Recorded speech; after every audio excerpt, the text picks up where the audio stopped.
Hi everyone. Happy Friday. I hope you're doing well. My name's Carrie Severson, and I'm going to share this with my group. 1 second. So we're talking today about workshops and speeches and how to create something live that your soul audience will appreciate and engage in. For those of you who don't know me, I'm a storyteller trainer, and I work with women around the world who have a desire to share their experience and their lessons with the masses, and we do that in a variety of ways. So 1 second here, please. Share in group. My group is called the Soulful Storyteller, and you're more than welcome to join me there. Okay, so I invited a bunch of my storytellers in the Soulful Storyteller to join me. So for those of you watching on my page, just I'm keeping track of it over here as well. So you're ask me questions and I'll get to it when I can. So first of all, for those of you who don't know me, I've been in the publishing business for about 20 years. I've been a public speaker for the last 6 years. I started in the public speaking arena when I launched a nonprofit called Inperson 6 years ago. And I started by creating Soulful workshops for middle school girls, and we would go out into community centers and other nonprofits and schools and run after school programs. Along the way, I started creating workshops for women. It started with empowerment workshops for women, and then moved into storytelling workshops for women. Now I run an online business, and I'm just getting back into the in-person workshops as well. So the concept of workshops is super loose these days because we can call a speech a workshop, and or we can call it a presentation. Either way, what I find after working with a lot of bookers over the last couple of years, what audiences are really looking for these days is inspiration as well as tangible results. And so whenever I create a presentation, I actually treat it like a workshop where my intention is to give my audience practical tips, my story, and then a little bit of implementation so that they can walk out of the room knowing how they're going to create new results for themselves. Does that make sense? So creating workshops, a live workshop, can happen a variety of ways. I love collaboration. Hi, Kathleen. I love collaboration, and I love partnerships. When you're talking about workshops, in my opinion, collaboration is the best way to go, particularly if you're coming from you have two different audiences and you're blending them together. So it's not necessarily that you have to have somebody else running your workshop with you. I've done it where I've been asked to come in and speak at organizations. I'll partner with an organization that has a similar audience to mine. And if I'm making an offer, I'll give the organization a percentage. So here's how I would run a collaboration putting together a workshop. I get super clear, first of all, on my soul clients and on the end result that I'm looking to create for my soul clients in this particular workshop. I create a one sheet of my end goal and my mission of this particular workshop. And then, hi, Eric. I'm super open to a variety of ways in which that workshop can actually be implemented. I've done a lot of partnerships with networking groups, women's groups. In the beginning, when I was running Severson Sisters, it was a lot of collaboration with organizations and schools. But now I actually partner with other entrepreneurs who have conference centers or who put together big events or speaking, with speaking opportunities. And there's a lot of conversation up front on their clients and who they serve and what they're looking to have on an ongoing basis. So for example, I have a workshop happening in Wisconsin, October 21st with another entrepreneur. She's a spiritual entrepreneur. She has a workshop space. And we first started out getting really clear on what the participants would get in the end, bullet pointing those end results. And then we look at, Kathleen, going to your point here, the minimum size you look for when you're speaking to a women's group. In my opinion, if you've never done it before, you start out small. So like, I would say minimum of 12 people if you've never done it before. I love groups of like 40 to 60. For some reason, I find it easier to speak to that middle-sized group because of the energy of the room. And as people are starting to inspire one another, it's not as uncomfortable for women to speak up than it is in that smaller setting. But if you've never run a group before, if you've never run a workshop before, I think it's best to start out a little bit smaller. But making sure that you're clear on the end results first, and then approaching organizations that you can partner with is always a good step. I've gone in and said like coffee dates with other entrepreneurs and just said, if you're willing to help me promote this to your group or your participants, to your tribe, I'd offer the same thing in exchange. Or again, it's like almost look at it like a referral fee. I'm willing to give you 10% of whatever. If somebody from your group purchases something from me, there's opportunity for ongoing partnerships when you're looking at serving somebody else's community.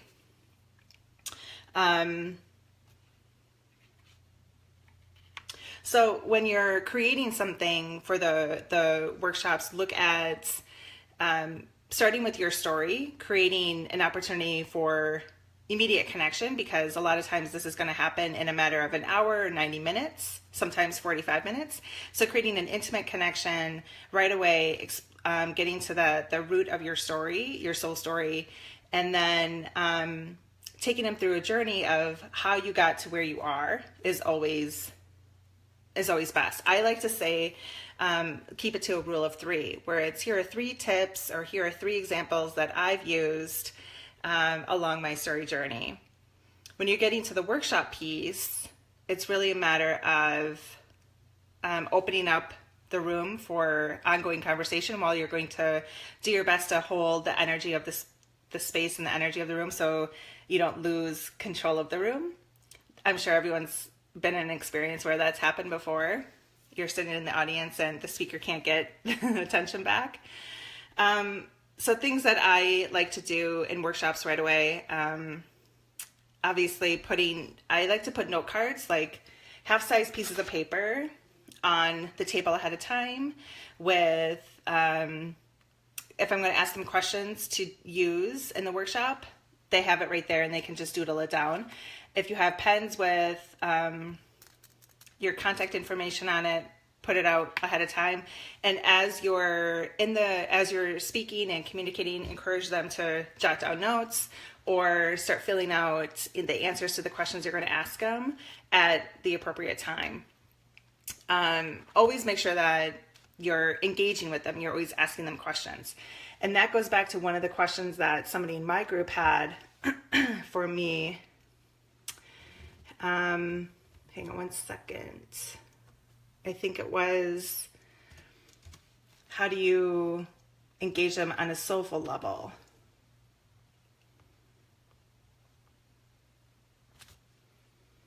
Kathleen, are you still here? Do you have questions? I know that you're creating a workshop for your audience and you and Beth are creating something together. So Kylie asked, how to lead a soul-inspired workshop. How do you initially connect with the soul? with soul inspiring venues.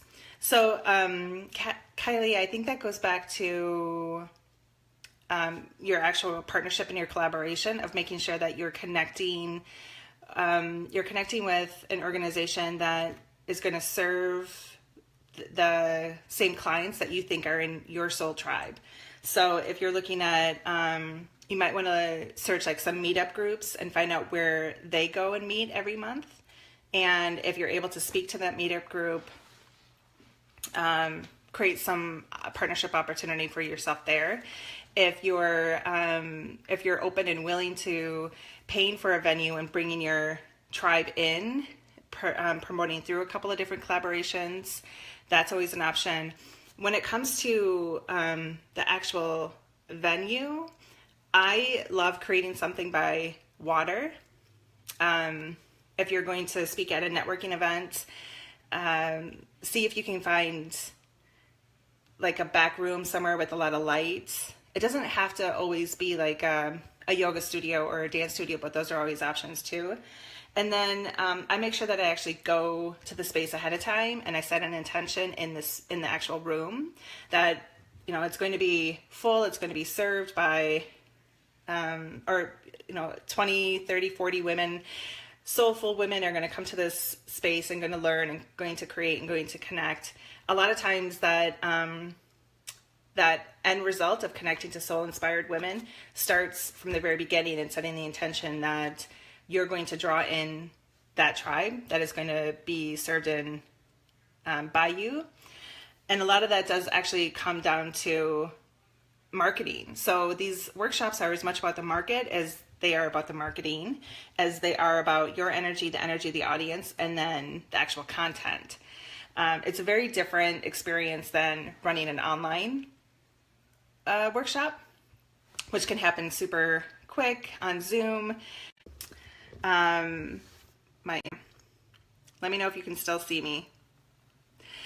So Kylie, I hope that helps in terms of how to connect with a soul inspiring venue. It would be more like, it would actually be on you in terms of doing some market research. And that can happen really easily with going to your core audience, find like 10, 15, 20 women who love your work, who always buy your products or join you, whatever you're doing, and ask them where they like to hang out, ask them where they learn best, and then see if you can find a partner that fits that. So my partnerships, my workshops have moved from 45-minute or hour-long workshops to now 4-day retreats.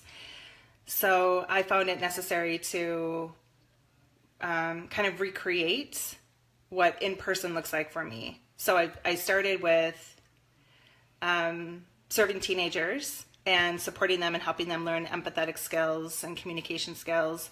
And then did the same for women in a 2-hour setting, and then moved it to 4-session in-person workshops. And then everyone wanted, lunches, 45-minute lunches. And now it's 4 days of intense opportunity. And the retreats, my first one in Sedona is going to be at a Hyatt, where we're going to sort of run it in a small setting.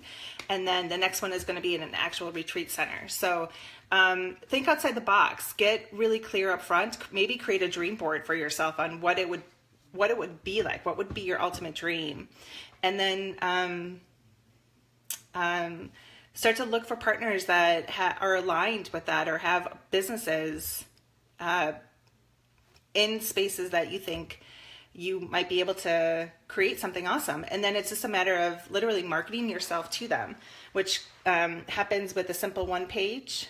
This is who I am. This is what I'm interested in. This is who I serve. And see if you can create a collaboration with them. This is fun.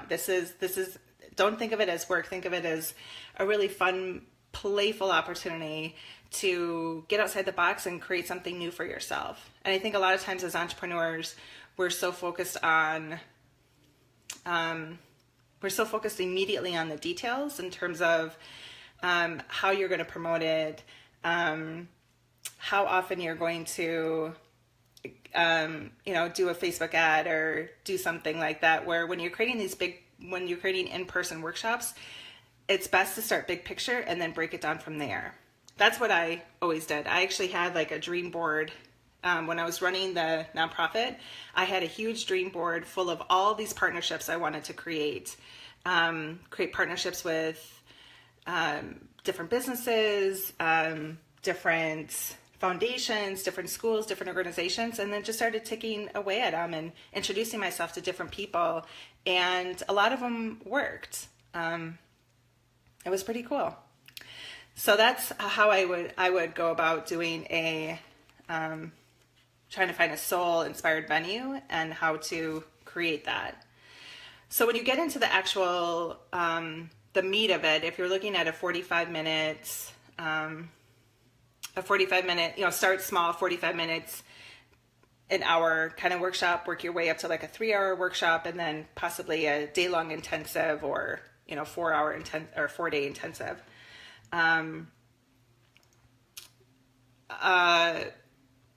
The work that they're going to get, your story is going to be like half of it, and then the work is going to be half of it. So I always think of questions that they can do, that they can implement in their life, that are directly related to the story I'm going to tell.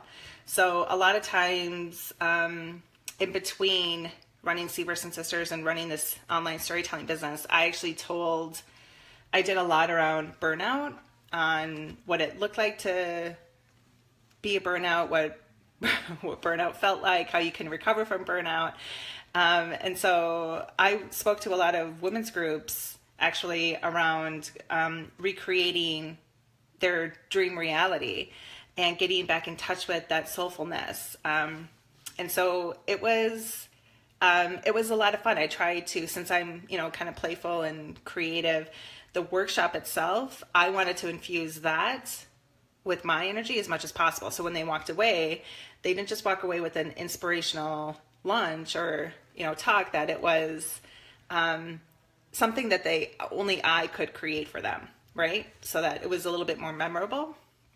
So I used to do I did a lot around words. I'm sure some of you have actually been to workshops of mine where I talk about recreating your words. And so I would give them a piece of paper.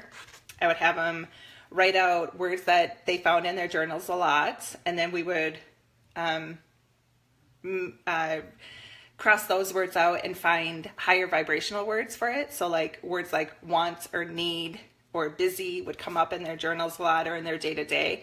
What words could we create or replace those words that equal lack or, no in their daily life? So my talk up front was a little bit about how I recognized I was burnt out and needed to recover myself. And then the workshop itself was 1 or 2, 3 maximum types of exercises that they could do the same thing with. So then it comes back down to, here we have big picture. This is what we want our soul clients to get. Hopefully we found a pretty cool partner that's going to help us promote it. Now we've created some exercises for them to implement. Now it's a matter of figuring out what's next for them. So one of the questions in my group was, how do you get them to continue working with you? So oftentimes these days, offering something, as a service isn't always allowed. So you have to get really creative. How do you get them to continue working with you? Is there an opportunity for them to join, to win something there for free, right? Or join your email list. So I would do a lot of, I actually started like free 30-minute connection calls as a result of workshops I held where I couldn't offer anything paid. I couldn't ask them to join a program I was creating. So I actually invited them to a 30-minute connection call and started making connections that way. Other times I would actually bring like a really big glass jar and ask them to put their business card in it. And I would draw a name, and they would get like a 2-hour session with me for free. So questions that you're going to ask these organizers that are going to ask you to come speak or create a workshop for them. That's one of the questions that you should ask up front. In addition to who do they serve, what your people are looking for, one of the questions should be, A, how long do I have to talk? And B, can I make an offer at the end? If you can make a paid offer, my recommendation is to create something for $500 or less, and make it like a group program. They're there in a group environment. They most likely like group environments. See if you can create something that's going to start in 2 weeks, 3 weeks for $500 or less that they could buy into. If you're not allowed to create or make a paid offer, in what ways can you get creative for them to want to give you their business card, their email, or see you after?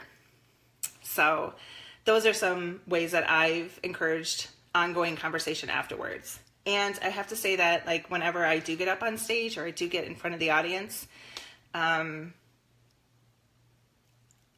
because I come in and I talk about something that, and I get them talking, I get them playing, I get them dreaming, that women usually do want to join something I have or buy something I have afterwards. So make sure that the energy that you've infused into your workshop is going to match your offer. Does that make sense? And then Daya, I see you over here in my group. I love that you love these ideas. Kathleen, are you still here? How does this feel? So I find that I started with Severson Sisters, everything was in person.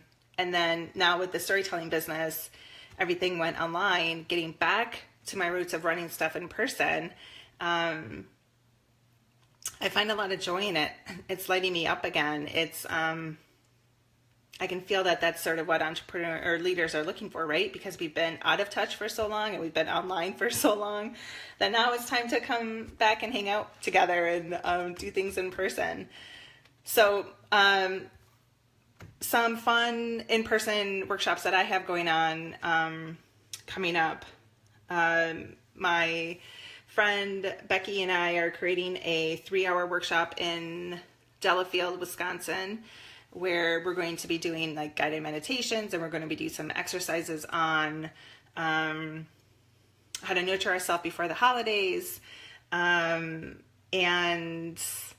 we're keeping it intimate to like 15 people maximum, just because there's going to be 2 of us. So when you're getting into 2 people leading a workshop, you kind of want to make sure that your material is going to flow together really well and that you're not overwhelming the audience. I know a lot of people are doing collaborations where it's not just relying on promotion, but it's actually collaborating on the material, which is really cool.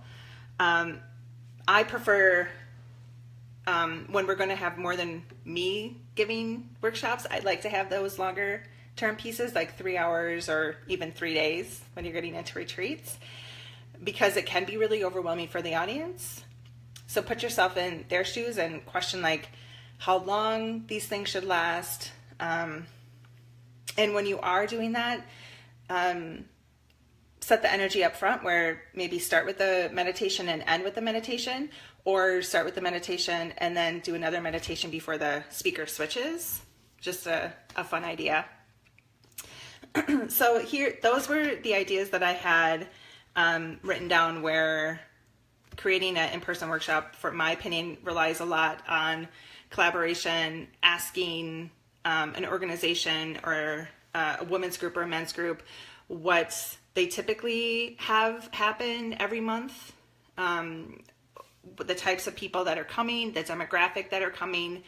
And if you're given an opportunity to even ask those people what they like, to what they're most likely going to enjoy learning about, that'll help you craft the types of questions and where you're going to take the audience on this journey. Does that make sense?